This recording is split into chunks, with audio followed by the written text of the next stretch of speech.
문재인 대표님으로부터 인사 말씀을 듣도록 하겠습니다.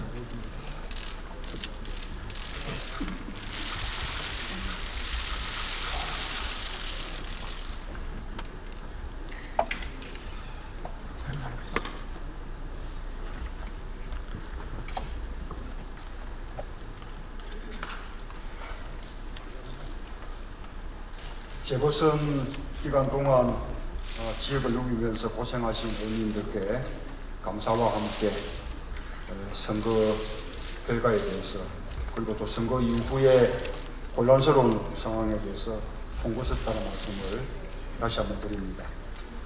이미 말씀드렸습니다만 이번 재보선 결과를 무겁게 받아들입니다. 국민들은 저와 우리 당에 아주 선 약을 주셨습니다. 저의 부족함과 패배의 책임을 잊지 않겠습니다. 하실 말씀들 많으실 줄 압니다. 그러나 지금 우리 당에 필요한 것은 더 큰 혁신과 더 큰 단합으로 완전히 새로운 정당을 만들겠다는 굳은 결의라고 생각합니다. 지난번 의총에서 논의된 대로 선거 결과 분석과 평가 작업을 진행하고 또 새 원내대표부가 들어서는 대로 의원 워크숍을 열어서 의원님들 의견을 수렴해 나가겠습니다. 오늘 본회의에서 다룰 공무원연금 개혁 그리고 박상옥 대법관 임명 또 연말 정상 보완대책인 소득세법 개정 등은 모두 국민들의 삶과 직결된 아주 중요한 사안들입니다. 이번 공무원연금 개혁안은 여야뿐만 아니라 정부와 공무원단체 그리고 전문가들까지 함께 합의한 사회적 대타협의 성과입니다. 우리 당은 적정한 노후소득 보장과 연금제도의 지속 가능성 그리고 사회적 연대라는 우리 당이 내세웠던 3대 원칙을 관철했습니다. 또 국민 모두의 노후소득 보장을 위한 공적연금 강화라는 중대한 전환점을 마련했습니다. 그동안 공무원 연금개혁 특위에서 활동하신 우리 강기정 의원을 비롯해 김성주, 김용희, 배재정, 진선미, 홍종학 의원님 수고 많으셨습니다. 아낌없는 박수를 보냅니다. 그런데 새누리당은 정부 대표자들까지 선명하고 또 여야 대표가 고정해서 국민들께 보여드리기까지 했던 그 합의서의 잉크가 마르기도 전에 대통령의 말 한마디에 태도를 돌변해서 다른 말을 하고 있습니다.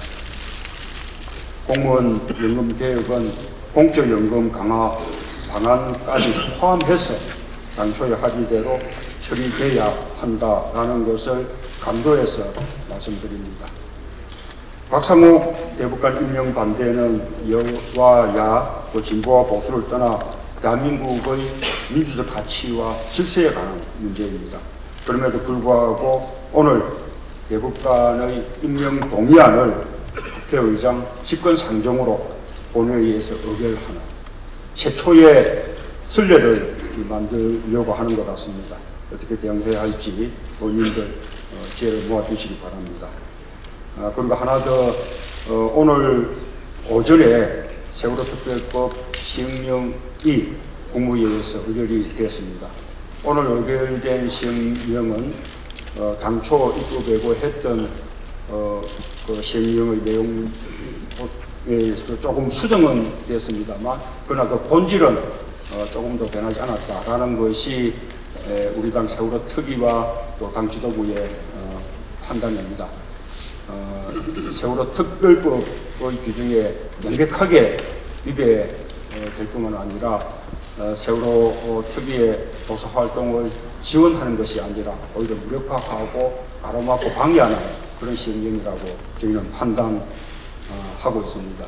이 요청 전에 세월호 특위와 농해수위 연습회의를 열었습니다만 그 연습회의에서는 빠른 시일 내에 농해수위를 소집해서 특별법에 위배되는 시행령에 대한 시정조치 요구를 하기로 하고 우리 당의 총력을 모으기로 그렇게 결의를 했습니다. 그 점에 대해서도 의원님들 또 우리가 어떻게 대응하면 좋을지 이렇게 조금 더 의견을 모아주시기를 당부드립니다.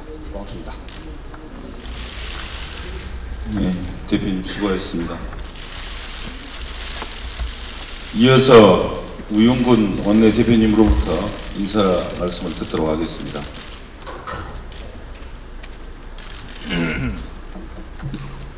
네, 제가 오늘 마지막 날입니다만 편치가 못합니다. 출발할 때도 그랬지만 임기 시작, 오늘도 예측할 수 없는 상황입니다.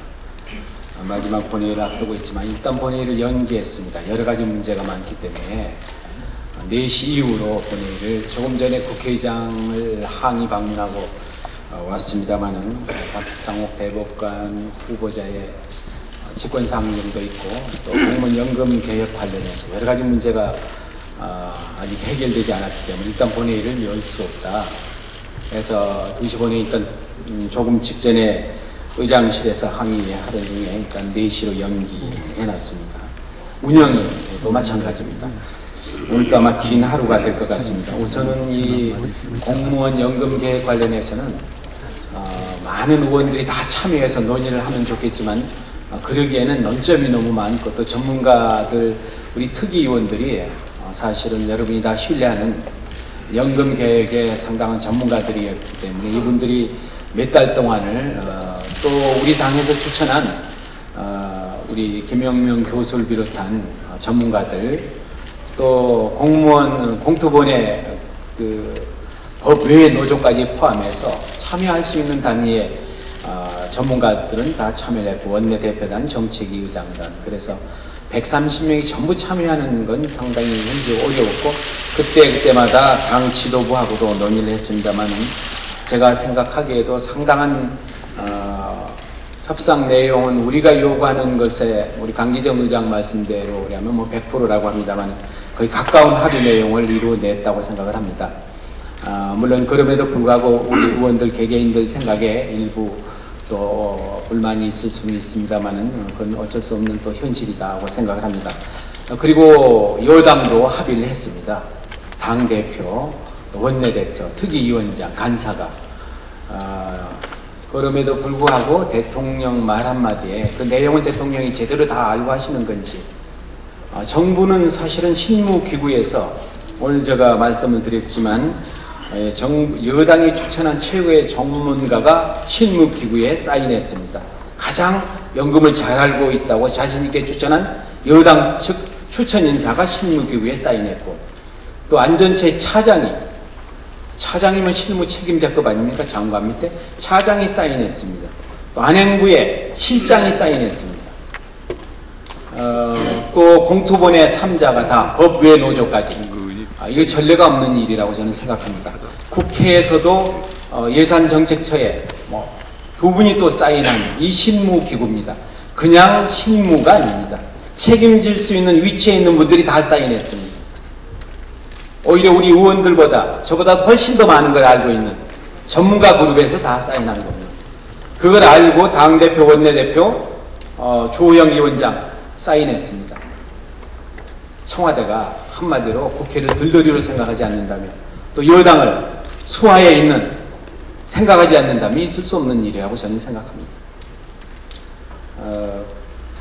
그래서 국민의 동의 좋습니다. 저희들도 국민의 동의가 앞으로 기구가 만들어지면 당연히 국민들 의견을 수렴하는 기구를 만들자고 저희들이 합의한 겁니다. 목표치가 50%, 20% 그것도 중요합니다만 당연히 그거 다 알고 사인한 겁니다. 정부가 또 딴소리를 하고 있다. 도저히 승복할 수 없는, 저도 어지간히 인내를 갖고 협상을 하는 사람입니다만 이렇게 약속을, 신뢰를 깨버린다면 이건 국회가 더 이상 협상을 할 필요가 없다라는 정도까지 이를 수밖에 없었습니다. 그래서 오늘 점심때도 여당 대표한테 제가 강력하게 청와대에 들러리를 쓰고 말 것인지 아니면 진정성 있는 우리 합의 내용을 갖고 국민 앞에 설득하고 의견 수렴할 것인지 판단해 달라고 했습니다. 점심을 같이 마지막, 저로서도 오늘 임기가 더 할래야 할 수도 없습니다만 마지막 제가 요구를 여야 원내대표 점심을 같이 하면서 거의 저로서는 최후 통첩을 했습니다. 논의를 해보겠다고 했습니다. 그래서 제가 의총이 끝나는 직후에 그 약속이 지켜지지 않으면 우리는 더 나갈 수 없다는 게 제 솔직한 심정입니다. 이거는 우리가 약속을 지킨 게 아니고 청와대 압력에 의해서 공당이 약속을 못 지킨 걸 우리가 더 이상 끌려갈 수 없다라는 판단을 하고 있습니다. 대법관 후보자에 대해서는 뭐 지난번에도 가서 강력 항의를 했고 오늘 또 내 여태까지 대변인과 원내수석이 공개적으로 항의를 했습니다. 뭐 의장 생각은 더 이상 뭐 80일 넘는 대법관 공백을 그냥 둘 수 없다 할 것 같습니다. 우리는 뭐 거의 모두가 반대하고 있습니다. 반대하는 방법을 어떻게 할 것인지 문제만 남아있는 상황이고 선진화법에 의해서 점거를 한다거나 뭐 물리적인 건 뭐 저희들이 용기가 부족해서가 아니라 현실적으로 불가능한 상황이 되어 있습니다. 선진화법은 그 모든 걸 다 봉쇄하고 있습니다. 모두가 다 형사처벌 대상으로 되게끔 처벌이 두려워서가 아니라 우리가 여야가 합의한 그 법적 절차 때문에 물리적 저지는 어려울 것으로 보여집니다. 그 외의 방법을 오늘 생각해야 할 상황입니다. 참으로 제가 모두에 말씀드린 것처럼 부족한 제가 그동안 7개월을 끌어왔습니다만 오늘도 역시 저 부족을 지금 절감하고 있습니다. 하지만 마지막까지 최선을 제가 다 하도록 12시까지는 최선을 다 하고 또 내일이면 더 영향 있는 지도부가 이어가겠습니다만은 오늘 주어진 시간의 한도 내에서는 제가 모든 걸 다 여러분과 뜻을 같이 해서 최선을 다하겠다 하는 말씀을 드립니다. 좀 이따가 제가 다시 협상을 좀 이어나가야 될 것 같습니다. 보고는 좀 받으신 다음에 토론을 더 비공개로 해주시면 그 변론에 또 따르도록 하겠습니다. 네, 마지막 인사를 해주신 우영근 대표님께 힘찬 박수 부탁드립니다. 감사합니다. 이어서 강기정 정치기 의장으로부터 공무원 연금 계획안과 관련된 보고를 듣도록 하겠습니다.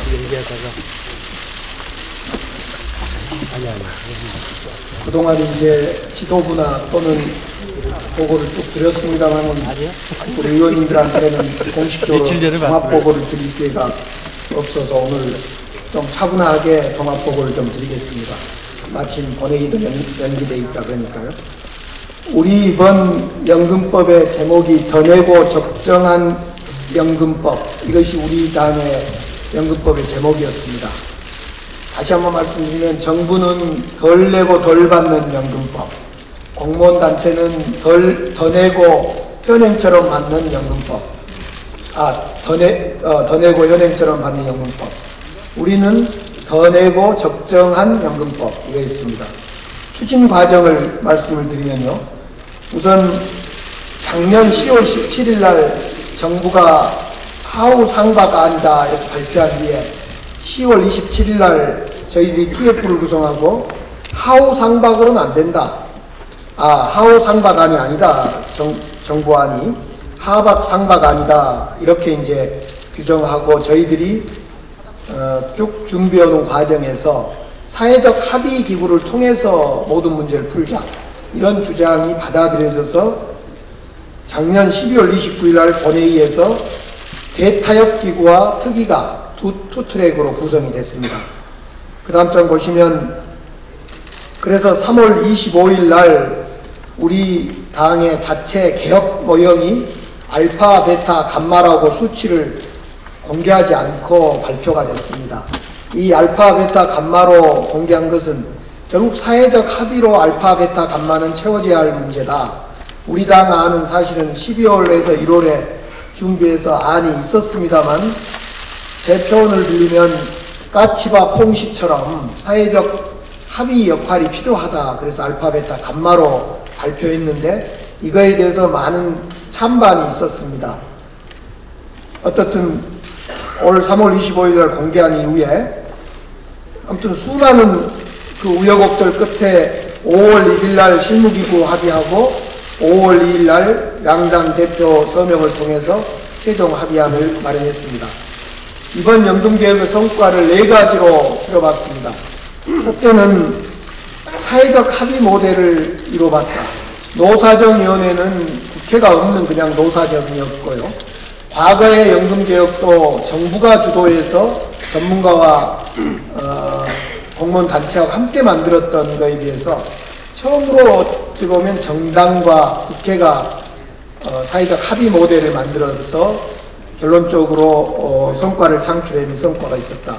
두 번째로는 우리 당은 처음부터 3대 원칙을, 거기에 나와 있듯이 3대 원칙을 줄기차게 한 번도 변함없이 그 원칙을 표방했고 결국은 그걸 관철해냈다. 세 번째로 이번 연금개혁은 새누리당은 정부는 반값연금으로 만들려고 했고 구조개혁을 통해서 사보험시장을 도입하려고 하는 그런 위험한 연금개혁인데 비해서 우리 당은 처음부터 2009년의 2009년 연금개혁의 성과는 성과대로 한계를 보완하는 2009년의 보완 완성태를 만든 연금개혁이다. 이런 계획으로 이번에 원칙 그 성과를 가졌다. 마지막으로 지금 논란이 되고 있는 국민연금 강화 부분, 노후빈곤 해소를 위한 중대한 어떤 다시 한번 계기점을 만들었다. 이 점은 뒤에 말씀드리겠습니다만은 2007년 국민연금 소득대체율을 낮추면서 우리가 약속했던 것이 기초노령연금법이었습니다. 이 기초노령연금법을 작년에 박근혜 대통령이 반토막을 내므로 인해서 2008년에 국회에서 약속하고 사회적 합의로 했던 그 연금개혁을 사실은 약속을 지키지 않고 반토막 냈던 것을 이번 합의서 속에 원상 회복시키려고 하는 의도가 있었다. 이 점을 말씀드립니다. 최종 합의된 공무원연금안은 이렇게 되어 있습니다. 우리 세 번째 있는 새정치민주연합 안이 쭉 있습니다만은 결국 알파, 베타, 감마에 해당되는 더 내고 7%에서 9%로 적정한 연금, 원래 지금 현행연금이 57%의 소득대체율인데 51%로 줄어들었습니다. 그래서 적정한 연금이 됐고 소득 재분배도 우리가 주장해서 넣었고 또 현직과 새로 공무원이 될 사람들을 분리했는데 이것도 저희들이 분리하지 않도록 관철했고 그 다음에 역대 처음으로 해본 것이 이 수급자들의 이 5년 동결인데 과거의 연금개혁도 있었습니다만 한 번도 받고 있는 사람들에 대해서 위헌소지 등등으로 해서 손을 댈 수 없었는데 이번에 우리 요구로 5년간 동결이라는 조치를 취할 수 있었습니다.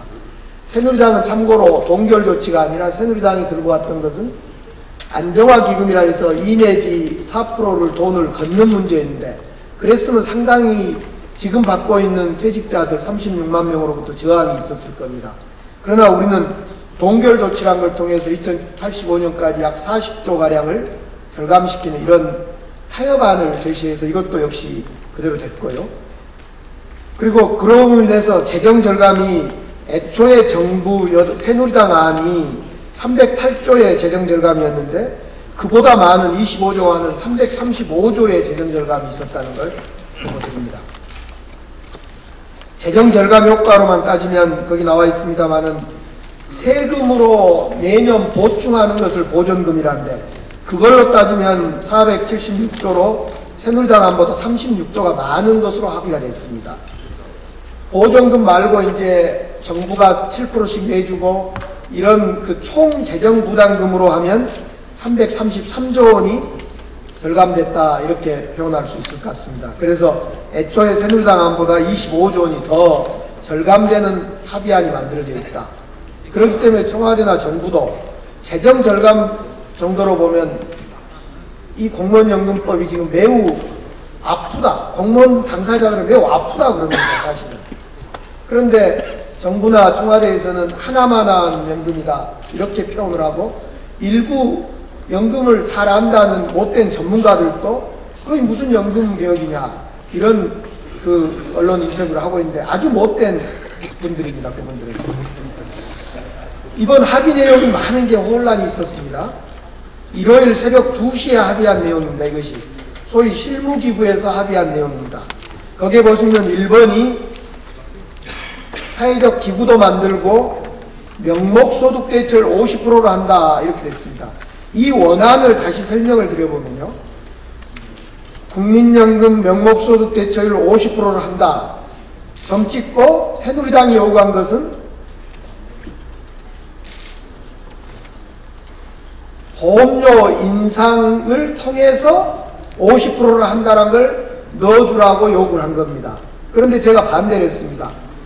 보험료 인상 등으로 합시다 이렇게 반대를 했어요. 이 등자 하나가 들어가는 것과 들어가지 않는 것의 차이였는데요. 새누리당은 50%로 가는 유일한 길은 보험료 인상이다 이렇게 했고, 저는 보험료 인상 아닌 것도 50%로 갈 수 있다. 저는 그걸 아직은 제가 여러 가지 그 협상 전략상 공개를 하지 않았습니다. 어떻든 끊임없이 저쪽에서는 보험료 인상을 통해서 50%를 하자, 저는 보험료 인상 등을 통해서 하자. 합의가 안 돼서 그걸 둘 다 빼버렸습니다. 그러니까 지금 여기는 명목소득 대체율 40%를 50% 하는 것은 뭘로 할 건가는 이후에 사회적 합의기구를 통해서 해야 됩니다. 그 뭘로 가로 속에는 보험료 인상일 수도 있고 다른 여러 가지가 있을 수 있습니다. 그 점은 여기서 뭐 자세히 말씀 안 드리고요. 두 번째로는 이제 지금 우리 노인 빈곤율이 약 50%에 육박하니까 OECD 기준으로 보면 최하이고 OECD보다 4배가 더 빈곤율이 높고 OECD가 12.8%를 기준으로 할게요. 그래서 향후 30년 동안에 우리가 노력해서 빈곤율을 떨치자. 그러려면 어떻게 해야 되냐? 재정절감분 20%를 이런 사각지대나 크레딧에 넣자 이겁니다. 여기서 혼란이 일어나는 것이 마치 재정절감분 20%를 저 50%의 소득대체율을 올리는 데 투입한 거 아니냐. 이 지점이 초기에 혼란이 좀 있었던 것 같습니다. 그건 아니라는 말씀 드립니다. 그렇게 투입할 수도 없습니다. 그래서 이 점은 좀 구분되어 있고 이러이항으로요. 어쨌든 초기에 이것도 우리는 절감액의 25%가량을 투입하자. 이걸 왜 20%고 25%고 왜 이것이 공무원연금 재정 없어서 공무원연금 줄이자고 했는데 이걸 국민연금 사각지대에 투입하는 게 말이 되냐 이런 논리인데, 한마디로 이야기하면 공무원단체들 이런 겁니다. 또 우리가 받는 것 내는 것 더 내고 받는 것 덜 받아서 정부 예산 줄여줄 테니 정부가 어차피 해야 될 정부 정책 중에 사각지대 해소나 크레딧 제도를 적극적으로 하고 목표치를 좀 높여라. 이것이 이제 20% 하면 뭐 65조인가 됩니다. 그런데 정부가 해온 사업입니다. 지금 예를 들면 이런 겁니다. 군인 갔다 온 사람은 2년 6개월 갔다 온 사람은 6년간을 국민연금 넣은 걸로 해줍니다. 지금. 그것이 군 크레딧입니다. 지금 하고 있습니다. 2008년부터인가요? 둘째 아를 낳으면 무조건 1년 동안 국민연금을 넣은 걸로 해줍니다. 이거 무슨 크레딧 아니습니까? 출산 크레딧. 예. 이런 크레딧을 군대 갔다 오면 왜 6개월이냐? 재정을 넣어서 2년으로 하자. 이제 이런 걸 논의하자는 겁니다. 예산을 가지고. 이 합의를 아까 원내대표께서 말씀하신 9명이 지금 그림에 보듯이 하셨어요. 우리 양당이 추천한 전문가, 그 다음에 정부 관계자, 그 다음에 당사자, 교총 회장, 전공로 회장, 또 뭐 공로총 회장 이런 분들이 다 이걸 일요일날 새벽 2시 반에 했습니다. 근데 여기서 이걸 합의하기 전에 앞서 50인이 20인이 막 이런 것은 누가 합의를 했냐? 여기서 합의를 한 게 아니라 주호영 원내대표실에서 우윤근 대표님, 주호영 원내대표, 조원진, 유승민 원내대표실에서요. 주호영 정개특위원장 5명이 만나서 실무기로 위임받았던 내용입니다. 거기서 만나서 50, 20 다 합의한 겁니다. 물론 거기서 우리는 50, 25를 주장했고 저쪽에는 50, 20을 주장해서 결국 했고, 마지막까지 50이 목표치냐 그냥 50을 도달하는 거냐를 가지고도 논란을 해서 목표치가 아니라 50은 가는 거다 이런 논란도 있었다는 말씀드립니다. 그렇기 때문에 유승민 원내대표가 실무기구에서 합의했다라는 것은 틀린 이야기이다 이렇게 말씀드립니다. 그 9명이 합의한 걸 가지고 다음날 양당 대표가 참여한 7분이 다음날 일요일 5시에 합의한 내용이 지금 이겁니다. 공적연금 강화 합의문, 앞서 말씀드린 그 합의문을 존중하여라고 표현이 됐습니다. 처음에는 50, 20이 다 들어있는데 이승민 원내대표가 양당 대표들이 하는 서명에 뭔 이런저런 이야기가 짜실하게 들어가냐, 그냥 크게 가자, 이래서 제가 그 이야기까지 했어요. 좋습니다. 신의 성실 원칙입니다. 뺍시다. 그래서 이거 이렇게 들어갔습니다. 그런데 지금은 이제 다른 이야기를 하고 있습니다. 이 다음번이 이제 합의 서명한 7분이 이제 9분이 서명한 내용입니다. 이거 당일날 일요일 5시, 6시쯤에 있었던 내용입니다. 마지막으로 궁금한 5가지만 말씀드리고 마치겠습니다. 왜 갑자기 국민연금이 공무원연금 하라 했더니 국민연금이 나온 거냐? 처음부터 작년 10월 27일부터 저희 연금 제목이 공적연금 TF였습니다. 그리고 이번 사회적 합의기구 논의 120일 동안 기구 분과가 3개였습니다. 공무원연금 분과, 재정추계 분과, 노후소득 분과가 있습니다. 노후소득 분과위원장은 김성주 의원, 저쪽은 김현숙 의원 두 분이 주제가 뭐냐면 노후소득 국민연금 어떻게 할 거냐였습니다. 그래서 국민연금 사각지대는 어떻게 해소하고 목표치는 어떻게 하고 소득 대체는 어떻게 할 건가, 이 이야기를 120일 동안 해온 겁니다. 그러나 거기서 한 것은 부족하니 다시 앞으로 경총, 노동쪽, 국민연금 가입자 등으로 새롭게 기구를 만들어서 오늘 이후 구성되면 지금부터 4개월 동안 다시 논의하자, 이래서 그 노후소득 분과의 결론이었습니다. 사실은 그렇기 때문에 국민연금 강화라는 것이 갑자기 공무원연금 통과시켜주고 뭐 이런 게 아니라 처음부터 공무원단체와 우리 야당에 요구했다는 말씀드립니다.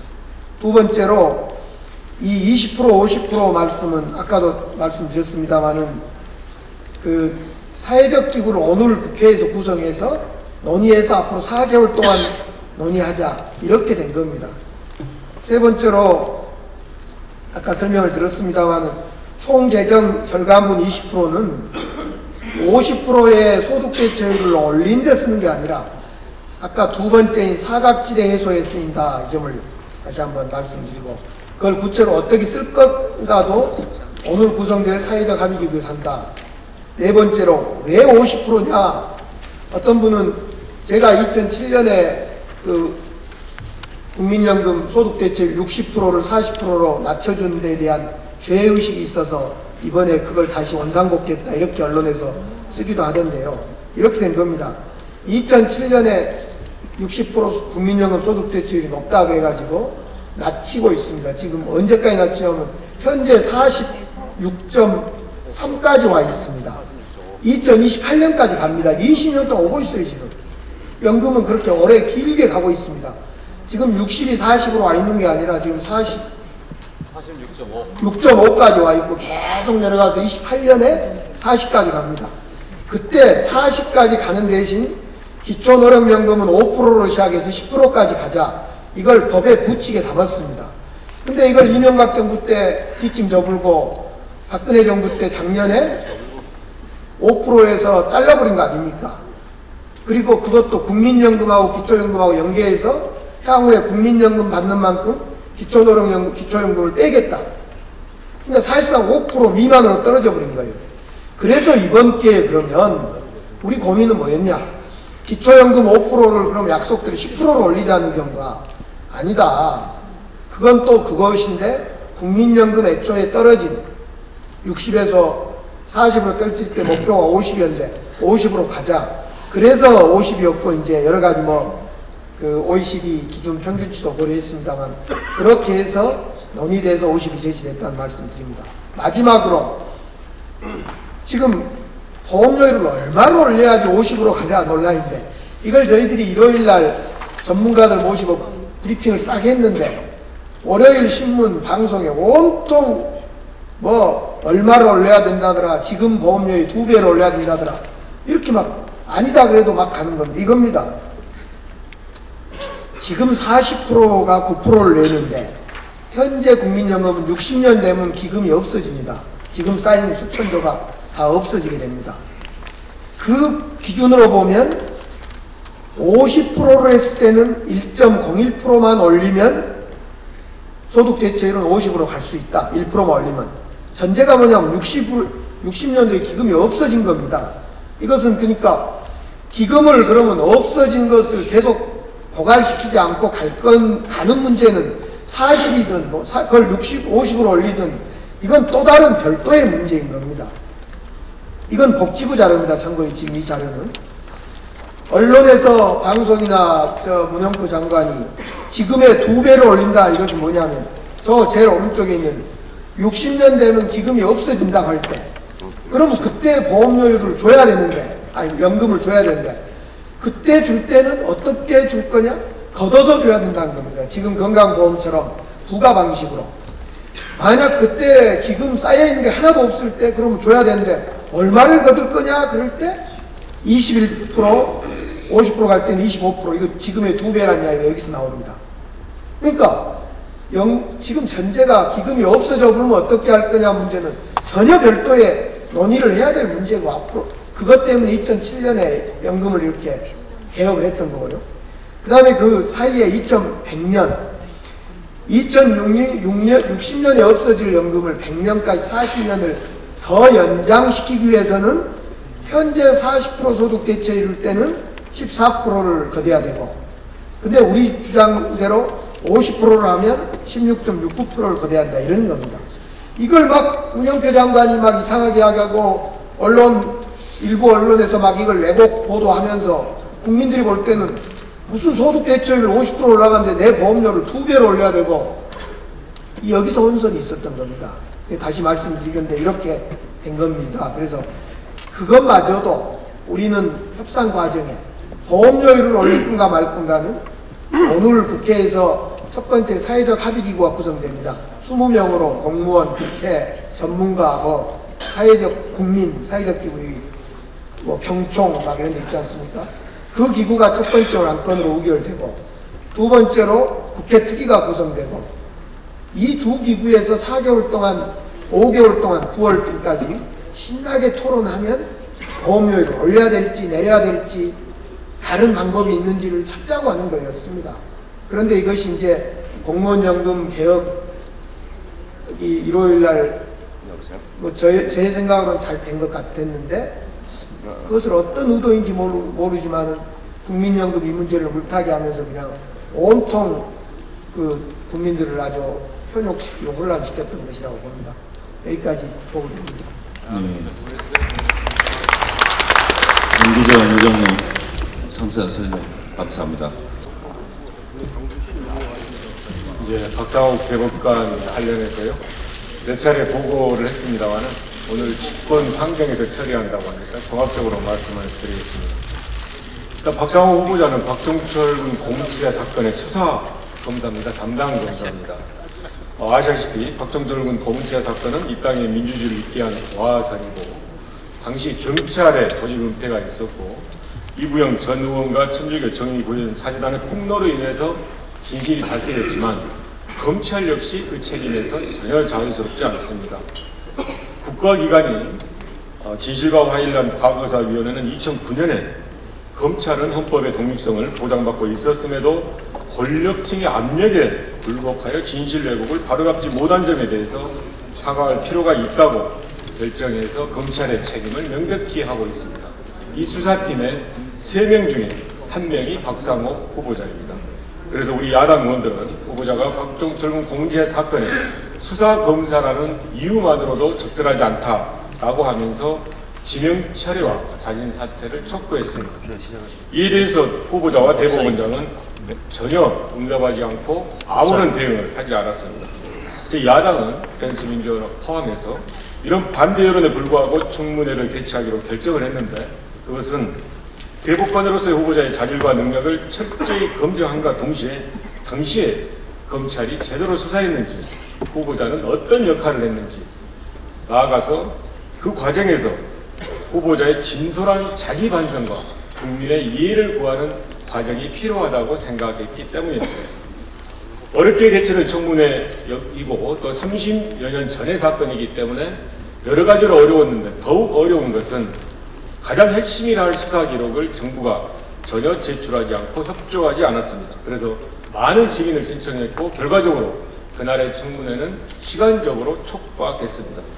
그럼에도 불구하고 그 청문회에서 후보자의 부적격성은 적나라하게 드러났습니다. 청문회에서 후보자는 지시에 따라 한 수사였다, 최선을 다했지만 어쩔 수 없었다라는 무책임한 변명으로 일관했습니다. 증인으로 출석을 했던 최한 전 공안부장과 이성수 전 검사조차 정도의 차이는 있었지만 당시 수사가 미흡했고 외압이 있었고 부끄럽다라고 진술을 했음에도 불구하고 유독 후보자만 외압이 없었다라고 이야기를 하고 있습니다. 피의자가 없는 현장 검증, 그리고 출장 수사, 4일이라는 아주 이례적인 짧은 수사기간 등 객관적으로 부실한 수사가 분명함에도 불구하고 후보자는 문제가 없었다라고 이야기를 했습니다. 이런 후보자의 태도에 대해서 야당 청문위원들은 아연 실색했고, 이를 좀 더 확인하기 위해서는 최소한의 요건으로서 미흡했던 자료의 제출과 청문회 연장을 요구했습니다. 이조차도 상당한 기간을 주었음에도 불구하고 여당과 정부는 반대하였습니다. 이와 같이 청문회 절차를 완료하지 않은 상태에서 오늘 직권상정을 한 것은 헌법에 규정된 대법관 임명에 대한 국회의 정기권을 행해하고 무력화하는 조치라고 생각합니다. 시민사회는 물론 현직 판사를 비롯해서 법원 공무원 노조 등 법원 내부에서조차 박 후보자에 대한 반대 목소리가 높아지고 있습니다. 지난 4월 29일 날은 국회 앞에서 전국의 교수와 변호사 369명이 임명동의안의 직권상정에 대해 반대하는 기자회견을 하기도 하였습니다. 자신의 과거에 대한 진지한 성찰이나 반성은커녕 부끄러움조차 없는 후보자가 최고법원의 일원이 된다면 국민들은 그 후보자가 내리는 판결은 물론 사법부의 모든 판단을 불신하게 될 것이라고 저희 청문위원들은 확신하고 있습니다. 이런 견해로 청문위원들은 5차례 기자회견을 하면서 때로는 성실한 자료 제출 요구, 때로는 임명 철회를 요구했지만 아무런 응답이 없습니다. 오늘 만약 국회가 후보자에 대한 임명 동의안을 직권으로 상정하여 처리하고자 한다면 후보자가 30년 전에 박종철군 고문치하 은폐 사건을 묵인 방조했던 것처럼 국회도 사법부의 명예와 신뢰를 훼손하는 방조자가 될 거라고 생각합니다. 만약에 대법관 공백 사태가 우려된다면 국회는 부적격 후보자에 대한 임명 동의안을 강행 처리할 것이 아니고 후보자의 임명 철회와 제대로 된 후보자를 다시 제청할 것을 대법원에 공식 요청하는 것이 국회의 자세와 의무라고 생각합니다. 결론적으로 저희 청문위원들은 오늘 직권상정에 대하여 단호히 반대하고 절대적으로 처리는 해서는 안 된다라고 생각합니다. 이상입니다. 김태균입니다. 정기특위 간사를 맡고 있습니다. 선거구 획정위원회 독립화와 관련해서 진행 과정을, 진행 경과를 잠깐 설명드리겠습니다. 내년 총선을 앞두고 이번 획정위는 그 어느 때보다도 독립성을 강화시켜야 된다, 이런 요구가 많았습니다. 이런 점을 감안해서 정기특위에서 공직선거법 개정안 대안을 만들어서 오늘 본회의가 열리면 본회의에 상정될 예정입니다. 내용은 이렇습니다. 획정위는 중앙선거관리위원회 부대 직무에 관해서는 독립의 지위를 명문화했습니다. 지금은 국회의장 산하의 자문기구로 되어 있는 것을 선관위로 부대, 그렇다고 해서 선관위의 지위를 받는 조직은 아닙니다. 선관위 위원장과 그 부인의 위원들이 있지 않습니까? 그 지위를 받는 조직은 아니고 그 지위와 운영은 독립적으로 된다 이 말씀입니다. 획정위 위원 구성은 총 9명으로 했습니다. 그중에 선관위원장이 1명을 추천하고 국회가 각계각층의 추천을 받아서 8명을 국회가 추천하는데 이건 정개특위 의결로 선정하도록 그렇게 했다는 말씀을 드립니다. 그 의결 과정을 통해서 가장 적합한 분들을 선정을 하게 되는 장치를 만들었습니다. 획정위는 제적위원 3분의 2 이상의 의결로 선거구 획정안을 확정해서 국회에 제출을 하게 됩니다. 3분의 1을 명문화한 것은 합의가 이루어져야 이 선거구 획정위에서도 선거구 획정을 확정할 수 있도록 하는 장치를 만들었다는 말씀을 드립니다. 선거일 전 1년 1개월 전까지, 선거일 전 1년 1개월까지 제출을 하도록 명문화했고요. 그러나 이번에는 선거일 전 6개월 전까지 제출을 하도록 했습니다. 6개월 전이면은 10월 13일쯤이 될 겁니다. 국회에 제출된 선거구 획정안은 정개특위가 공직선거법 개정안으로 발의를 하되 제안을 하되 법률이 정한 획정 기준에 명백히 위배되는 경우에 한해서만 1회에 하나요. 그것도 정개특위 3분의 2 의결로 다시 제출할 것을 요구하는 것을 허용했습니다. 1회에 하나요. 다른 사유로는 안 되는 거고요. 법률에 명백히 위배되는 경우에 한해서 했다는 것입니다. 그리고 선거구 획정안은 법사위의 체계작구 심사 대상에서 제외를 했습니다. 이 선거구 획정안은 법사위를 거치지 않고 정개특위에서 바로 본회의로 넘겨서 본회의에서 가부투표를 할 수 있도록 했다는 말씀입니다.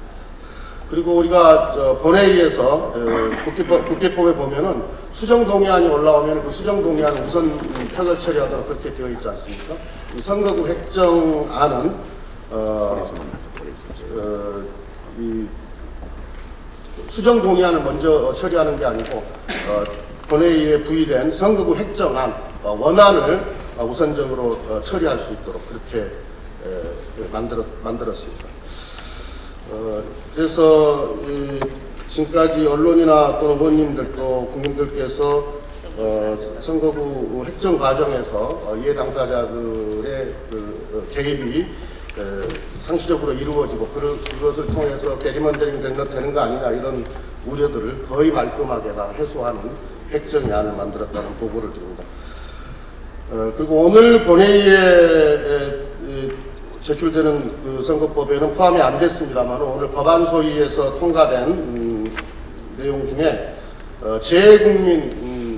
재외국민 등록 그리고 투표 선거의 편의성을 높이는 안들이 몇 가지 합의 처리되었다는 보고도 아울러 드립니다. 자세한 내용은 방으로 다 보내드리겠는데 이건 뭐 인터넷 등록을 쉽게 할 수 있는 그런 내용들입니다. 이건 김성권 의원님하고 한명수